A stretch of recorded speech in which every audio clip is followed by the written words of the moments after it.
शिव को जल चढ़ाने वाले एक बात याद रखना, थोड़ी प्रतीक्षा जरूर करना।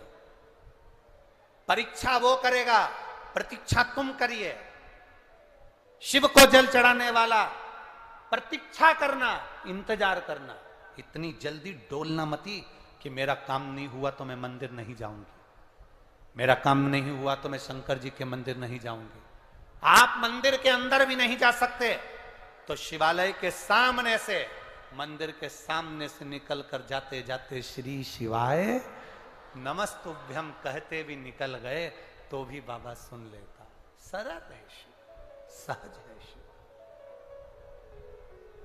उसको आडंबर पसंद नहीं है, मेरे शंकर भगवान को छल पसंद नहीं है, दिखावा पसंद नहीं है।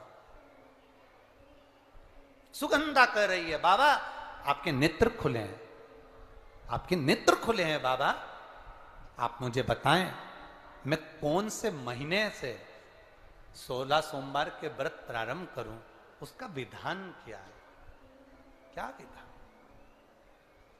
कहा भगवान वर्णन करे। ऋषियों ने कहा सुनो सुगंधा,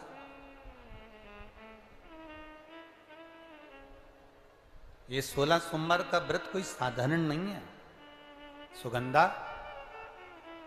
संतान की प्राप्ति के लिए अगर 16 सोमवार का व्रत उठाया जाता है तो श्रावण के पहले सोमवार से उठाया जाता है। कब से उठाना चाहिए? श्रावण का पहला सोमवार। सुनो सुगंधा, यदि कोई विशेष बीमारी हो गई, बहुत रोग हो गया, तकलीफों में जिंदगी चल रही हो, बहुत कष्टप्रद जीवन चल रहा, तो बैसाख के महीने के पहले सोमवार से 16 सोमवार का व्रत उठाना चाहिए। और सुनो सुगंधा, उत्तम वर, उत्तम घर, व्यापार, व्यवसाय, नौकरी, पद, प्रतिष्ठा,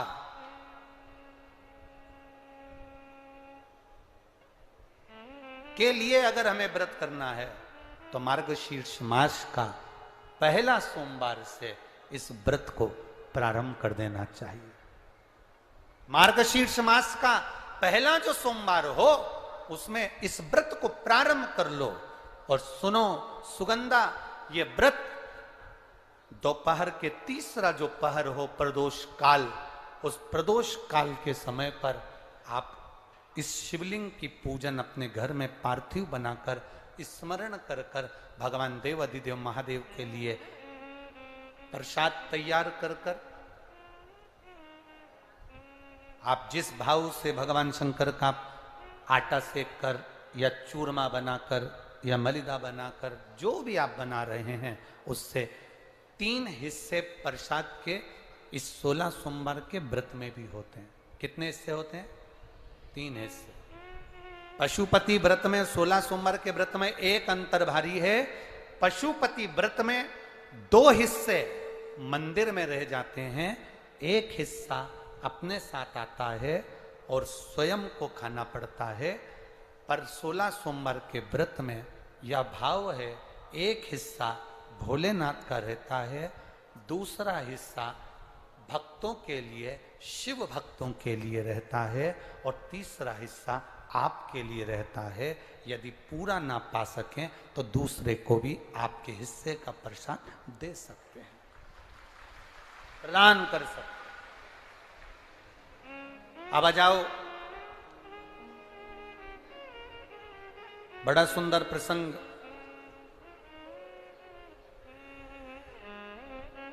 नरसिंह पुराण का था, एक बड़ा सुंदर प्रसंग आया। 16 सोमवार के प्रसाद को कई माताएं जब 16 सोमवार का उद्यापन करती हैं, 16 जोड़े आमंत्रित करती हैं और 16 जोड़ों को घर में बुलाकर जब भोजन कराती हैं, तो वो 16 जोड़े जो भोजन करने वाले होते हैं या 16 सोमवार के उद्यापन, हम तो आपसे यहां तक कहेंगे कि 16 सोमवार का उद्यापन अगर किसी के यहाँ मोहल्ले में, कॉलोनी में, घर में किसी के यहाँ हो रहा हो तो उसके यहाँ आप भोजन भंडारा खाने के लिए जाओ चाहे मत जाओ, पर 16 सोमवार का अगर प्रसाद का उद्यापन का अगर प्रसाद मिल जाए तो दोनों हथेलियां फैलाकर श्री शिवाय नमस्तुभ्यम कहकर, ओम नमः शिवाय बोलकर, नमः शिवाय बोलकर अपनी कामना कर कर, किसी के अगर उद्यापन हुआ हो दोनों हथेलियां फैलाकर उससे थोड़ा सा प्रसाद मांगकर उसी के दरवाजे पर खाकर आ जाइए, आपकी जिंदगी को सुख का अनुभव हो जाएगा। तो कोई पूछे ये कथा कहां से ली, तो आप बता देना नरसिंह पुराण में यह वर्णन आता है। कौन से पुराण में है? नरसिंह पुराण में वर्णन आया कि एक बहुरोमा नाम का एक दैत्य था, एक असुर बहुरोमा।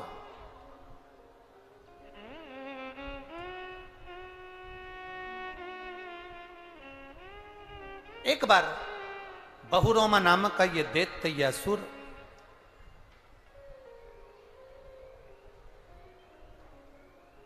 मार्ग से निकलकर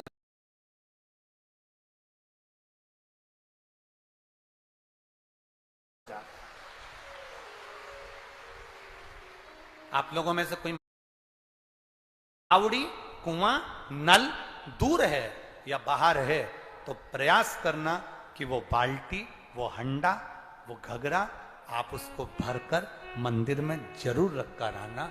जितने लोग जल चढ़ाएंगे वो जल आपकी ओर से चढ़ा हुआ होगा, उसका फल अपने खाते में। 3 चीजों का स्मरण रहे। कल हमने कथा में कहा था, गुरु नानक देव जी की कथा वर्णन करी थी, तो गुरु नानक देव जी की कथा में अपन ने बाले की कथा श्रवण करी थी। उस बाले से कहा कहीं लंगर हो रहा हो, कोई लंगर चख रहा हो, कोई भंडारा हो रहा हो, कोई भोजन कर, उसका एक क्रम समझाया गया कल की कथा में। आज की कथा में अपन ये श्रवण कर रहे हैं। तो नरसिंह पुराण कह रही है, बहुरोमा नाम का दैत्य, एक ऋषिवर ने पूछ लिया तुम तो दैत्य हो, तुम तो असुर हो, पर समझ में नहीं आया कि तुम दैत्य असुर होकर ये शंकर जी के मंदिर के बाहर क्यों बैठे रहते हो। एक ऋषिवर ने, गुरुवर ने पूछ लिया, एक संत ने पूछ लिया।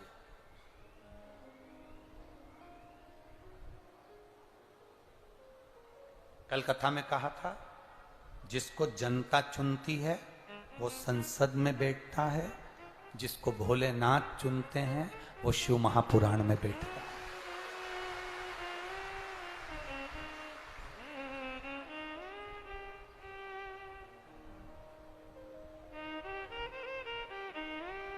तो वो कहे ना, जो नाम उनका लेवे भोले जी दर्शन देवे, भोलेनाथ ब्यूटीफुल, जो नाम उनका लेवे भोले जी दर्शन देवे, भोलेनाथ ब्यूटीफुल।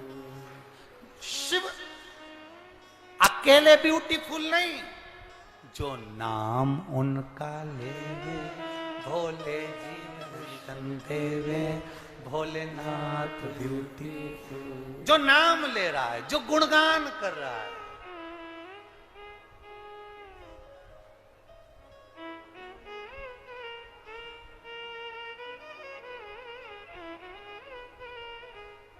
तन पर बाघंबर पहने गले सर्पों की माला, तन पे बाघंबर पहने गल सर्पों की माला, जो नाम उनका लेवे भोले जी दर्शन देवे, भोलेनाथ ब्यूटीफुल। जो नाम उनका लेवे भोले जी दर्शन देवे, भोलेनाथ ब्यूटीफुल। केवल शिव ब्यूटीफुल नहीं, अकेले जो उनका नाम ले रहा है, जो उनका गुणगान कर रहा है, जो शिव पुराण की कथा को रसतत्व के साथ श्रवण कर रहा है। अरे कितनी बड़ी बात नरसिंह पुराण में लिख दी, बहुरोमा के चरित्र में वर्णन किया गया।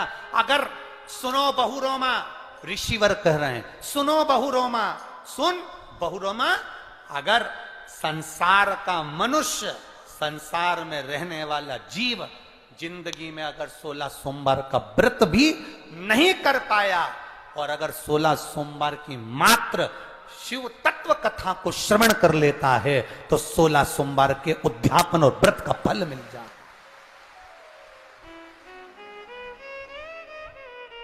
आस्था चैनल पर जितने लोग कथा सुन रहे हैं, फेसबुक यूट्यूब पर जितने लोग कथा सुन रहे हैं, इस सुंदर छिंदवाड़ा की पवित्र भूमि पर जितने लोग कथा सुन रहे हैं, और जो छिंदवाड़ा वासी रह गए उनसे निवेदन है, अगर मौका मिले तो जीवन में दूसरी बार बार शिव पुराण अपने छिंदवाड़ा में नहीं आएगी।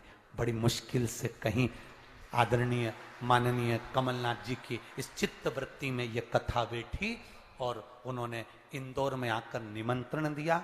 इंदौर में जब संजय शुक्ला जी की यहाँ पर कथा चल रही थी, उस समय पर जो निमंत्रण दिया, उस समय की कथा का क्रम आज यहाँ पर विराजमान हुआ है। कहीं भाग्य लेकर आए होगे तो ये कथा में हम तो कथा कहेंगे, 5 दिन पूरे होंगे, चले जाएंगे, पर ये विश्वास है हमारा, जिसने 5 दिन इस कथा के पंडाल में बैठकर, मैं धन्यवाद दूंगा कई छिंदवाड़ा की माताएं, छिंदवाड़ा की माताएं 5 दिन के लिए अपना अपना दरी, अपना अपना बैग लेकर, छिंदवाड़ा की माताएं, केवल यही छिंदवाड़ा की, वो भी अपना बैग ले लेकर पहुंची हैं कि 5 दिन हम कथा सुने। आपको देखकर आज हमें उज्जैन की कथा याद आ गई। उज्जैन में उज्जैन के लोग कथा पंडाल में रह रहे थे।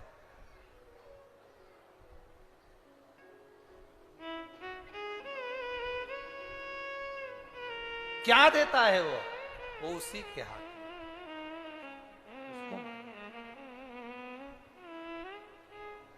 छोड़ना नहीं कथा। यहां पर बहुरमा नरसिंह पुराण कर रही है, बहुरमा का चरित्र स्पष्ट वर्णन कर रहा है कि अगर 16 सोमवार का व्रत भी नहीं कर सकते तो ये 5 दिवसीय जो 16 सोमवार शिव महापुराण की कथा 16 सोमवार के व्रत के महत्व की चल रही है, उसको ही सुन लेना तो तुम्हें पूरे 16 सोमवार व्रत का फल प्राप्त हो जाए। पूरे 16 सोमवार वो कब बदल देता है पता नहीं पड़ता। आपको कथा में कहा था, देवता पल्ला झाड़ कर देते हैं और महादेव छप्पर फाड़ के देते हैं। कब बदल देता है? आप 2 दिन से देख रहे हो, कल और आज। तुम्हें इतना अंदाजा नहीं होगा कि रात्रि को 2 बजे रात से लगातार पानी गिर रहा है। जो सावन के महीने में गिरना था वो भादों में गिर रहा है। ये भगवान भोलेनाथ है, सावन को कब भादो कर दे और भादो को कब सावन कर दे ये उसी के हाथ है। उसका कोई ठिकाना नहीं, कोई भरोसा। आप करो उसकी भक्ति, आप करो उसका स्मरण। हम आपसे कहेंगे कभी मौका मिल जाए, आप दिन में कथा नहीं सुन सकते तो रात्रि में 16 सोमवार व्रत कथा को अपने मोबाइल पर श्रवण करो, पर सुनो। बहुरोमा तू तो दैत्य है, तू तो असुर है, और असुर होकर दैत्य होकर तू शंकर के मंदिर के बाहर बैठा है। बहुरोमा ने कहा मेरे पूर्व के संस्कार होंगे। बहुरोमा कहता है मैं चंद्रवंश के राजाओं में एक राजा था, मेरा नाम जयध्वज था। 16 सोमवार व्रत का बड़ा भाव। मैं चंद्रवंश के राजाओं का राजा था, मेरा नाम चंद्रवंशी राजाओं में था, मेरा नाम जयध्वज था। मैं जयध्वज, मेरा नाम जयध्वज था। मैं अपने सिंहासन पर बैठा राज सत्ता का आनंद लेता था। एक बार मेरी चित्त वृत्ति में आया तो मैंने देवताओं के पास में जाकर निवेदन करा, गुरुजनों से पूछा, मुझे चंद्रवंश का राजा जयध्वज बनाया गया, ये जयध्वज मुझे राजगद्दी किस पुण्य से प्राप्त हुई है? मैंने कौन सा पुण्य करा था जो मुझे ये राजगद्दी मिली है? मेरा पुण्य कौन सा है जो ये राजगद्दी मुझे मिली? पुण्य कौन सा? तो ऋषियों ने, गुरुओं ने कहा था, जयध्वज पूर्व जन्म में तुमने शिव मंदिर में सेवा करी, उसका फल ये मिला कि तुम्हें ये राज सिंहासन प्राप्त हुआ। राज सिंहासन। इंजीनियर की पढ़ाई, एक कॉलेज के अंदर 500, 200, 1000 बच्चे पढ़ते हैं, एक ही क्लास के, एक जैसे इंजीनियर बनते हैं, एक जैसे कंपटीशन एग्जाम में बैठते हैं, पर ईमानदारी से बोलो, क्या उनकी नौकरी एक जैसी मिल जाती है? सबकी तनख्वाह एक जैसी रहती है? कोई इंजीनियर ऐसा होता है कि उसकी तनख्वाह प्रबल होती है, बड़ी कंपनी मिल जाती है और उन्नति बढ़ता चले जाता है, और कोई एक कंपनी में लगा तो पूरी जिंदगी वहीं निकाल देता है। एक ही कंपनी में उसका जीवन चले जा रहा और दूसरे ने तरक्की कर ली। जब हम उसको देखते हैं तो सोचते हैं, बताओ, हम साथ पढ़े हैं, साथ रहे हैं, इसने इतनी तरक्की कर ली, हम वहीं की वहीं हैं। कारण क्या है? एक तो उसकी लगन, दूसरी उसकी मेहनत, और तीसरा उसके पूर्व जन्म में जो उसने शंकर के मंदिर में कोई सेवा करी होगी, उसका पुण्य उसको राज सिंहासन लेकर चला गया, उसके राज सिंहासन तक लेकर गया। शंकर का करा गया भजन, शंकर का करा गया गुणगान, शंकर का करा गया स्मरण, शंकर जी पे चढ़ाया गया एक लोटा जल तुम चढ़ाकर भूल भी गए। महादेव नहीं भूलता, वो याद रखता है तो ऐसे दुख की घड़ी में वो महादेव तुम्हारे सम्मुख में आकर दे भी देता है। ऐसे दुख की घड़ी में सामने आकर खड़ा हो जाए। एक पत्र में लिखा कि उसके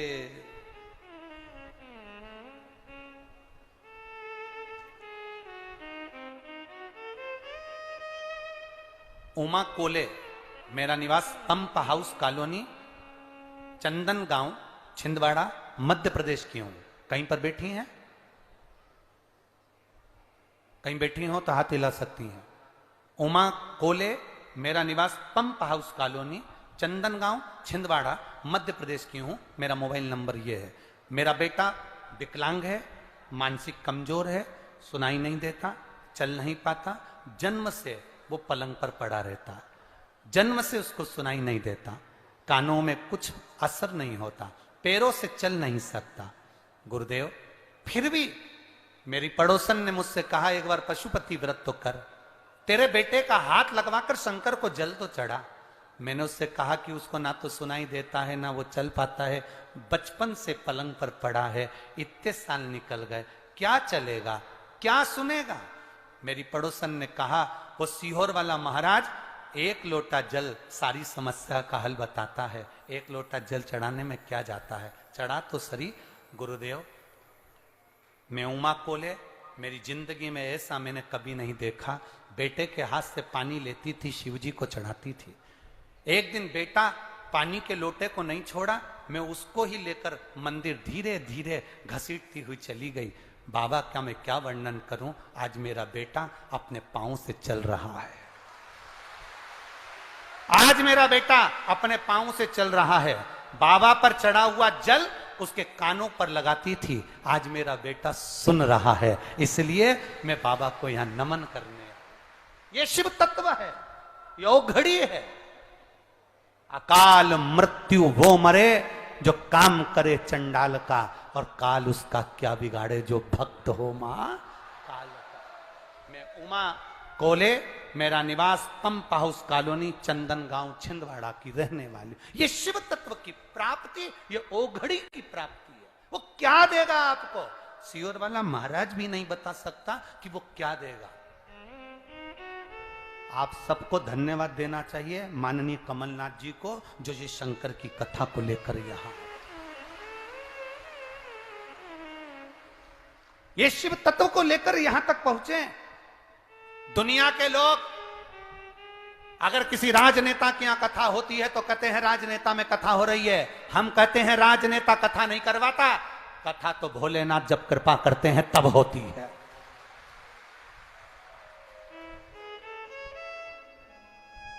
जब शिव कृपा करें तब कथा होती है। वो तो ये छिंदवाड़ा वालों ने शंकर जी को सावन के महीने में खूब जल चढ़ाया होगा, तो बाबा ने करुणा कर कर भादों में बुला लिया। ये शिव तत्व की प्राप्ति, शंकर की उदारता, शंकर की करुणा है। उनकी उदाहरण।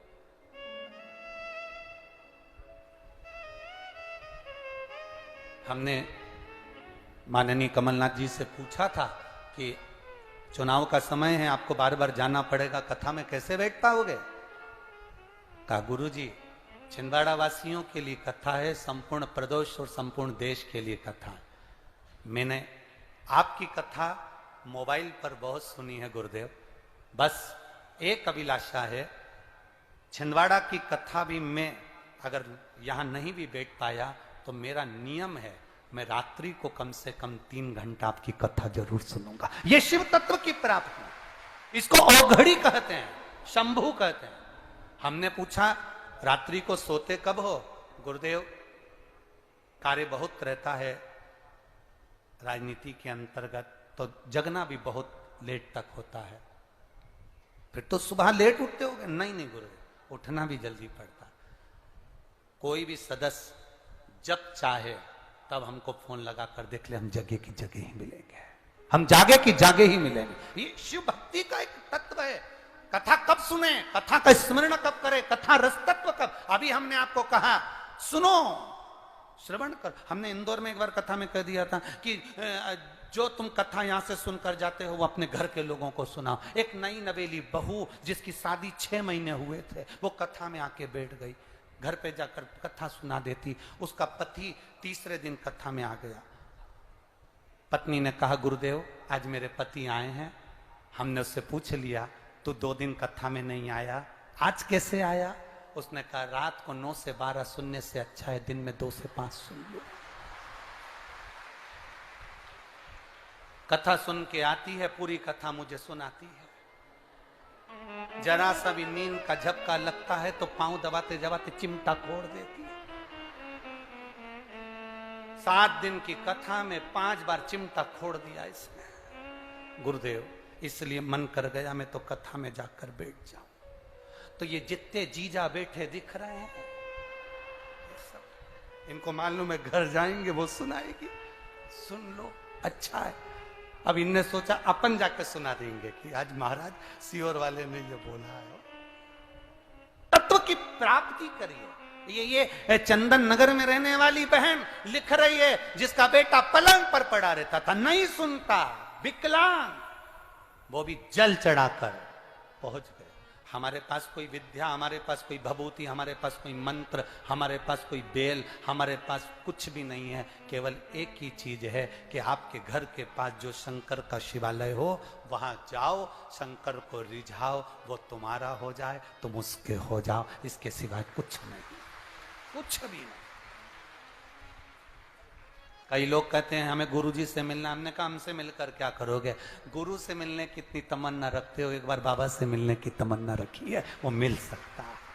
उससे मिलिए, हमसे मिलकर क्या करोगे? हम तो आपके जैसे, जैसा आपका शरीर वैसा हमारा शरीर। 2 रोटी तुम भी खाते, हम भी खाते, तुम भी आनंद में जीते, हम भी आनंद में जीते, तुम भी एंजॉय, हम भी एंजॉय। काहे को फालतू का टाइम बर्बाद करो? भगवान का भजन करो, स्मरण करिए, शिव भक्ति करिए, भजन में डूबिए, जितना कर सकते हो भगवान का गुणगान करिए। दुनिया के लोग महाराजों के पीछे, गुरुओं के पीछे दौड़ते रहते हैं। हम नहीं चाहते कि तुम हमारे पीछे दौड़ो, क्योंकि हम हमारे चक्कर में नहीं रहना, चक्कर में तो एक के ही रहना, वो है काल अधिपति मेरा शिव, औघड़दानी मेरा महाकाल राजा, मेरा शंभु मेरा औघड़दानी। कहां शंभु? सुगंधा व्रत करे, बहुरोमा दैत्य है, और दैत्य बहुरोमा को पूछा जयध्वज नाम है, जयध्वज। अब जयध्वज जब नाम है जयध्वज, तुम्हारे पास में ये सत्ता, ये राजसी ठाट, ये सिंहासन, ये आनंद तुम्हारे पास कहां से आया? तो कहा पूर्व समय में मैं शंकर के मंदिर में सेवा किया करता था, उसका पुण्य मेरे खाते में आया, जिससे मुझे चंद्रवंश का राजा जयध्वज बनाया गया। परंतु मैंने एक गलती कर दी। एक बार देवर्षि नारद शिव जी पर जल अर्पित कर कर आ रहे थे और उनको देखकर मैंने हंस दिया। आपसे निवेदन है, शंकर जी के मंदिर से कोई स्त्री आए, कोई पुरुष आए, कोई बच्चा आए, कोई बूढ़ा आए, कोई कैसा भी व्यक्ति शंकर जी के मंदिर में जल चढ़ाने जा रहा हो, जल चढ़ा कर आ रहा हो, आप दुनिया पर कमेंट्स करना, आप दुनिया पर अपशब्द कहना, आप दुनिया पर उंगली उठाना, आप दुनिया को ताना देना, पर शंकर जी पे जल चढ़ाने वाले को कभी ताना मत देना, क्योंकि उसका जवाब वो नहीं देता, उसका जवाब महादेव देता है। उसका जवाब महादेव देता है। शंकर का भक्त कभी जवाब नहीं देगा, जवाब देगा शंकर, भगवान शिव, मेरा ओघड़ी, मेरा दयालु, मेरा दाता, जवाब वो दे।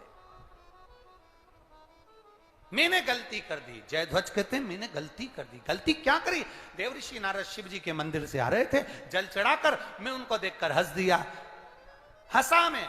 कई लोगों की आदत रहती है जल चढ़ाने वालों को देखकर हंस देते हैं। बताओ, काशी और वाले महाराज के चक्कर में पड़ी है, ढोंगी हो गए, ढोंग हो गया, प्रपंच हो गया, ये हो गया। ना ना ना, आग लगे बस्ती में अपन रहो मस्ती में। क्या किसको रोइए, चादर तान के सोइए। अपने को टेंशन नहीं लेना। कोई कुछ बोल रहा है उसको बोलने दो, जो बोल रहा है उसे बोलने दो। कोई कुछ भी कहे, कितना भी ताना दे, देन दो। अभी कथा के शुरू में कहा था, तुम्हारी प्रशंसा करने वाले कम हो जाएं चलेगा, पर तुम्हारी निंदा और बुराई करने वाले कम नहीं होना चाहिए, होने दो।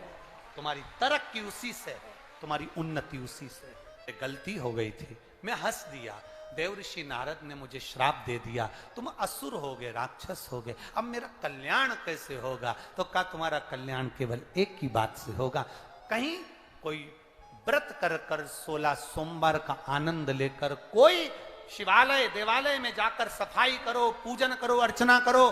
कोई अगर शंकर को जल चढ़ाता हुआ भी आ रहा होगा, उसके कलश का एक जल का छींटा भी लग गया, तुम्हारी मुक्ति हो जाएगी। और यदि 16 सोमवार व्रत का कहीं प्रसाद का एक अंश भी तुम्हारे जीवन में मिल गया तो तुम्हारा कल्याण निश्चित हो जाएगा। और वही हुआ। 16 सोमवार भगवान शंकर के प्रसाद का एक भाग प्राप्त होता है। नरसिंह पुराण कहती है उसके जीवन का आनंद पा जाता है। सेवा के फल से दैत्य की योनि छूट जाती है, वो भगवान शंकर के धाम में जाकर बैठ जाता है। ऐसे 16 सोमवार व्रत के प्रसाद की मूल बहुरोमा ये फल है। सेवा करो, मंदिर की चाकरी, सेवा, अर्चना, ये फल दे जाती है, हम आनंद दे जाती है, भक्ति आनंद दे जाती है। करो। समय आया,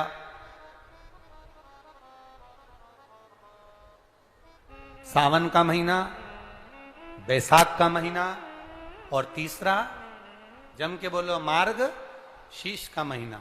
ये 3 महीने ऐसे होते हैं जिनमें 16 सोमवार के व्रत को पहले सोमवार पर उठाया जाता है। कल अपन श्रवण करेंगे इसमें 16 सोमवार के महत्व का वर्णन सुनेंगे कल अपन क्या। और कल जन्माष्टमी का भी पर्व है, भगवान कृष्ण का सुंदर जन्मोत्सव भी है। तो आप सभी को अभी से भगवान कृष्ण के जन्म महोत्सव की बहुत बहुत बधाई।